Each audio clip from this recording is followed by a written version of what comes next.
I guess we'll get started. My entourage is here.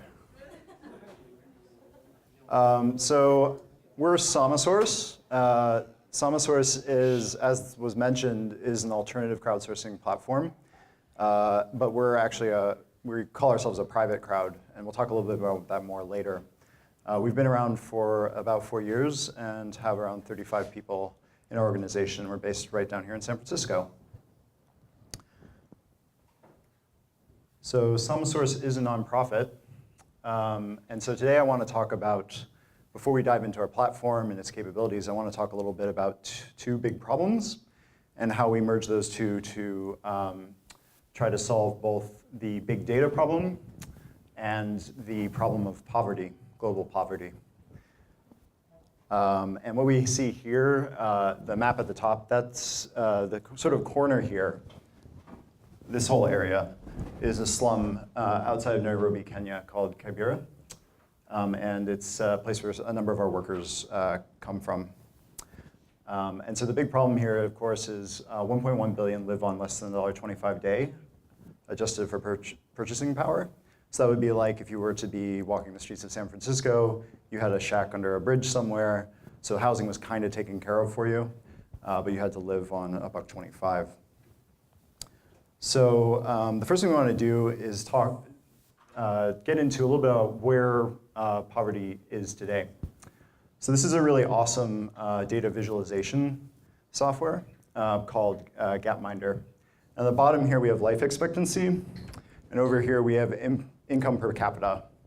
And what we just saw was the last 100 years of history, human history, around the globe. And generally speaking, what we see is an increase in per capita income. You have these big bubbles. This is, let's see, this is India, this is China, the US is up there in yellow. And so the US and Europe kind of lead the way. And then China and India, as you can see, are slowly becoming, getting out of first lower income status to middle income and even eventually to first world country. And down at the bottom here, though, we have sub-Saharan Africa, which is still kind of stuck. The life expectancy has gone up. There's been great investment in healthcare, that sort of thing, in medicine. But ultimately, from a wealth perspective, they're still kind of stuck at this lower tier.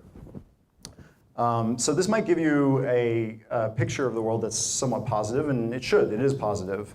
But it does sort of hide some real big disparities within those countries. So I just want to touch upon that really quickly. So this is Nairobi, Kenya, and this is Nairobi. So this is like Kibera slum, and this is a couple miles away. You have your Range Rover and some nice, looks like a baby shop there. This is a member of our team. Alex took this picture when he was out there last. Similarly, in Mumbai, India, we have this really striking contrast between high-density slums and amazing development in the country. And similarly for places like Rio, Brazil, with the favelas. And so what we're talking about here then, as we move into like the next wave of fighting poverty, I think what we're really looking at is income inequality and its effects on unemployment. And the biggest measure of this is the Gini coefficient. Hopefully I said that right. And this basically measures income disparity on a per country basis. The CIA is very interested in this data because it deals with national security actually and the stability of these countries. And basically, so they publish this data. And the way the scale works is essentially if you were 0, then you would have everyone would basically be making the same amount of money. And as you go higher to 1, that would be as if one person just owned all the wealth in your country. And what we've seen in the last 20 years is, and especially in the last 10 years, is that this disparity and this income inequality has been rising very rapidly. And this is causing some problems. So this is a quote from the chief economist of the Asian Development Bank, basically saying if another 240 million people could have been lifted out of poverty in the last 2 years if inequality had remained stable. And the hardest hit of all of these people are youth. So this is a problem in the United States. It's a problem in every other country in the world. It's a big global problem. And so in, like, for example, Uganda, they have 62% unemployment for youth. Kenya, 30%. India as high as 20% in urban areas. So it's a big problem. And when youth are unemployed, you have lots of things start to happen.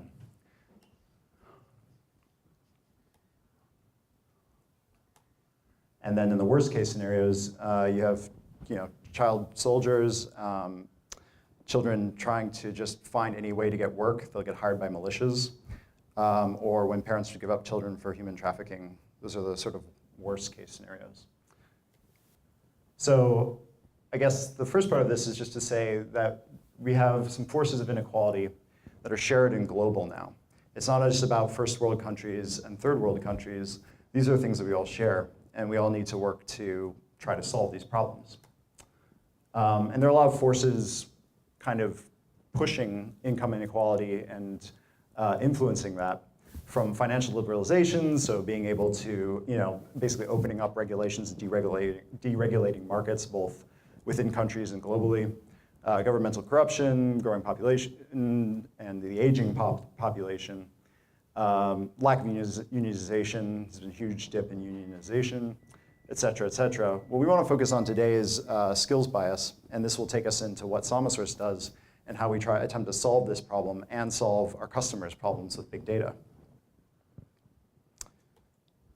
So one of the things that has been noticed in the last 20 years is that there's essentially a bias towards higher level technology and skills for higher level technology.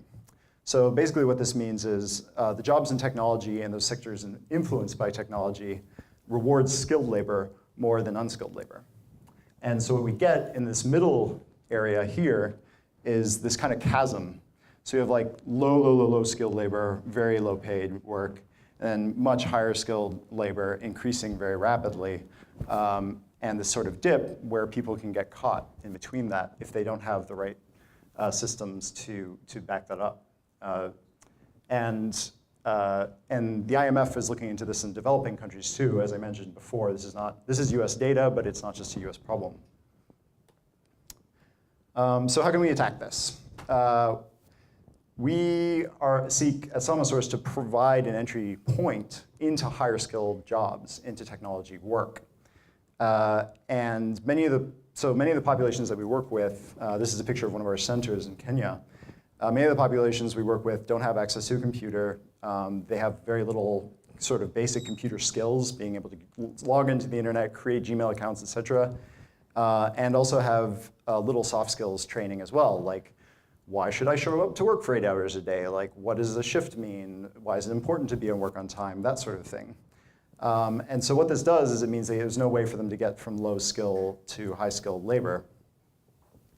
And luckily, in a lot of these countries, there's a growing ICT market in the form of BPOs, business process outsourcing centers. And the problem with that is when they look at this form of labor, they see this higher cost. So if I'm working at a BPO and I'm managing a team, hiring an impact worker is going to increase the cost much more than a traditional worker. And we want to bring down those costs. So this brings in the Samasource solution, which is our technology platform and some secret sauce, which we'll talk about as well. So the SamaHub essentially seeks to do a few things to get this curve, drop the area of this curve lower so that we can hire these impact workers, help them, and make them really great workers to process your data.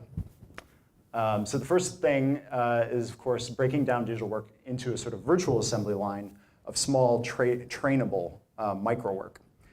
So a lot of people come to us in a lot of organizations, and they're like, hey, we have this, so like, we just heard about receipt data. I imagine that even something as simple as a receipt could probably be broken down into tinier parts. And so one of the things that our platform is really good at is breaking that work into as small parts as possible into individual sort of units of skill. The second thing we do is provide automated QA tools for identifying agents that fall below performance levels and quality thresholds.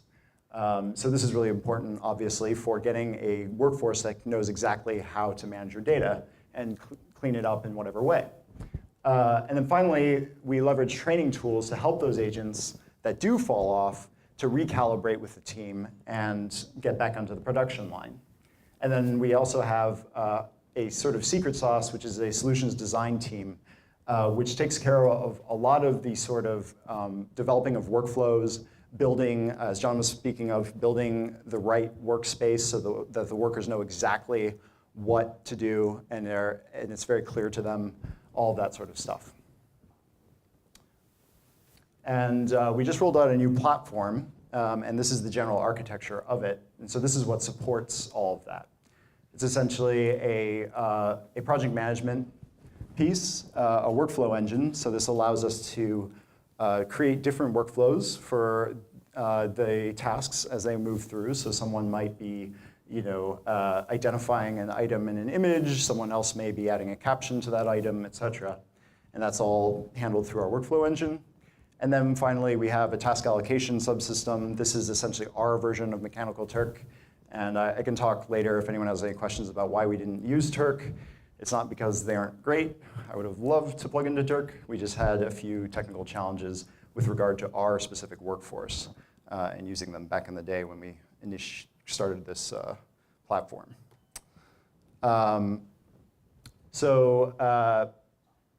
Let's talk a little bit about crowdsourcing in general. Luckily, John covered a lot of this stuff already. So we have a private versus a public crowd. So with a public crowd, one of the nice things you can do, especially with something like Turk, is set up plurality, which was spoken of before, basically getting agreement between a number of agents to get the answer you need. And so that really helps with quality a lot. Or setting up review flows on your own and building your own workflow engines to manage those. And then the other sort of strategy is just identifying high performers in general. And John spoke a lot about this already, but setting up all sorts of qualifications to essentially find your sort of rockstar workers within this giant crowd. So our crowdsourcing platform uses elements of this. From a plurality standpoint, that's proven really not cost effective for us, and it really doesn't pay a living wage to our workers, and that's one of our criteria for doing this work, is that it pays a living wage. We do, however, use some review and tiered review approaches to some of our work when necessary. And then as far as identifying high performers, for us it's a little bit different because we work with teams. We have teams all over the world. And so when we look at our team, it looks something like this. This is a general accuracy chart from one of our projects and one of our teams. And you can see, like, I should have added units, oops. So in the first 2 to 3 weeks, while the workforce is being trained, there's a lot of bounciness. But then very quickly, the team calibrates. And once it's calibrated, our system can much more easily just pick off outliers within that team using more automated tools like test questions that we sort of pepper throughout the work. And so that's kind of an advantage for us, because now we have this great team that really understands what you're trying to do with the data.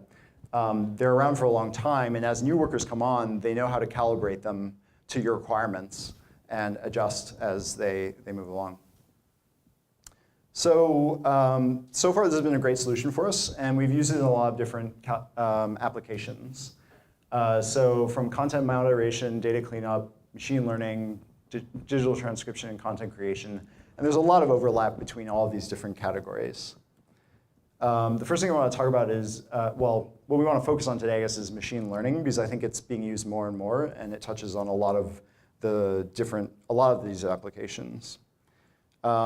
So this is a sort of silly example, but one of the things we do is product catalog curation. So you can imagine you have millions of products in your catalog, or maybe even hundreds of thousands. You're getting new products in all the time, and maybe you want to train a machine how to recognize and categorize those products. So in this example, we have vacuums. You can imagine these are all different sorts of products. And our workers can go through a list of these and identify, oh, this is an upright, this is a canister vacuum, this is a handheld. pretty hot stuff, I know. But generally speaking, they can use that data as seed data for a training algorithm. And, I'm sorry, for a training set.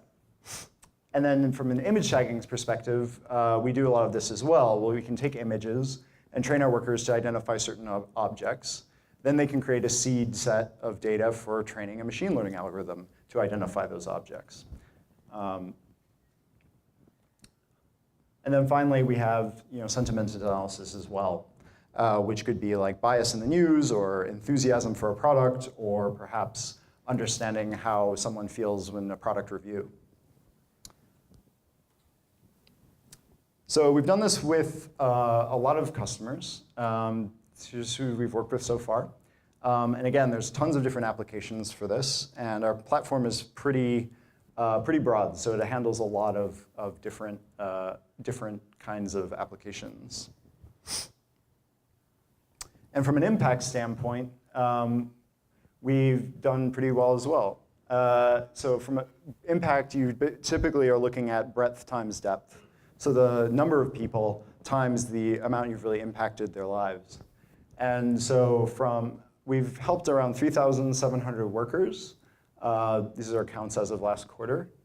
And they, because they have typically an average of 3.6 dependents, that means 11,495 dependents, around 15,000 people directly impacted. And this is a huge impact for the communities that these agents work in. It really boosts the economy, and there's a lot of downstream effects from this. And then getting back to the sort of skills bias problem, a lot of what this work does is allows our agents to move on to kind of bigger and better things. Either move up the chain in the ICT world, so a large number of those who stay at work continue to do ICT work, but maybe do higher level ICT work. So this is like the gateway into that whole technology space.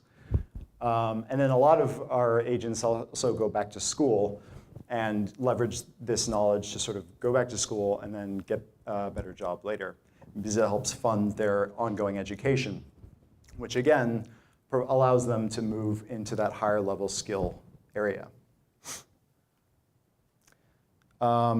So I guess this is a little quick, but in conclusion, so we have a lot of really big problems, and we need kind of as many people helping to solve them as possible.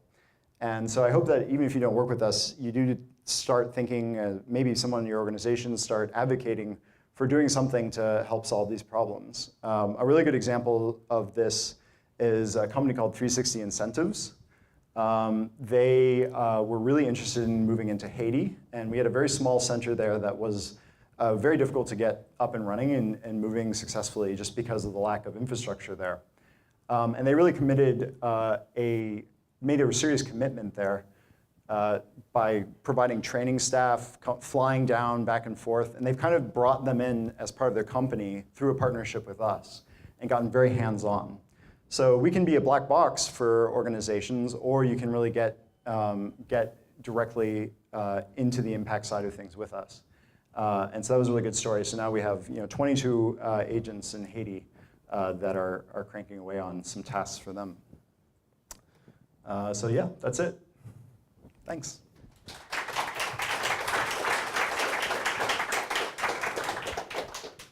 I was in Kenya a long time ago, and I see things haven't really changed for the better, unfortunately. The question I have is, and this might be an antiquated model, but wouldn't the infrastructure of the Peace Corps be helpful for you at all, or is that obsolete? Yeah, so the question was, would the infrastructure of the Peace Corps be able to help us out? And we do work with a lot of partners on the ground, especially with soft skills training. So that's something that we try not to pick up the full cost for. So there are a lot of organizations down there that are helping with that sort of stuff and allow us to source candidates that at least have some basic understanding of what it means to come to work and how turn on a computer and that sort of thing. Yeah, and another question. So how do you market to the people in Kenya? How do you acquire those workers at a low cost? Yeah, so demand for I'm sorry? Oh, sorry. The question is, how do we market to those people in Kenya or in the countries that we service? And really, again, we do try to work with all of the partners we can in the area that already have some sort of training program set up. This is really the best way to reach out to people. The demand, as you can imagine, is massive. So the supply, I should say, is massive from a labor force standpoint. So it's not really hard to find people. It's just it's kind of hard to say no, I guess. So there's definitely lots of streams of folks coming in through training programs that we then recruit into our centers. Do you have an estimate on the cost it takes to acquire, say, one worker? I don't have that information off the top of my head. The question was, do I have an estimate on the cost to train one worker? This question is for Martin. For Samasource, I noticed that in Kenya you have a huge supply, well, relative to the other countries. What would you say are the key barriers to getting more workers in the other countries? Is it just publicity or? No, it's really just building capacity. One of the nice things is in India and Kenya, you have a situation where you have a lot of unemployment, some really big problems there, and you also have the emergence of a strong BPO sector. So you have leadership that can grow, sort of manage these teams. And so that's really the key thing. And so when we're moving into these other areas, we really do require some degree of infrastructure to help support that. Just because it just takes so many resources to set that up, and we really want to scale our operations as much as possible to reach as many people. So we really do look for partnerships there and that sort of thing. Yeah. Hi, Martin. You briefly touched on Mechanical Turk. Do you consider them a competitor? And if so, how do you compete with them on cost? Yeah, it's an interesting question. I guess I'd say two things to that. In some respects, we are a competitor with them. We are cost competitive in some regions of the world. I think a lot of it really comes down to the customer and what their needs are. Typically, we come in when going sort of head-to-head with Turk at a higher quality level. And most of that is just because we have a lot more control of our workforce. But we've also been in situations where we've actually been paired with Mechanical Turk as well. So Turk will do some things, and then maybe a higher level QA pass goes through our workers. So there are a lot of different scenarios that we've run into. But we really sit between crowdsourcing systems and the business process outsourcing world.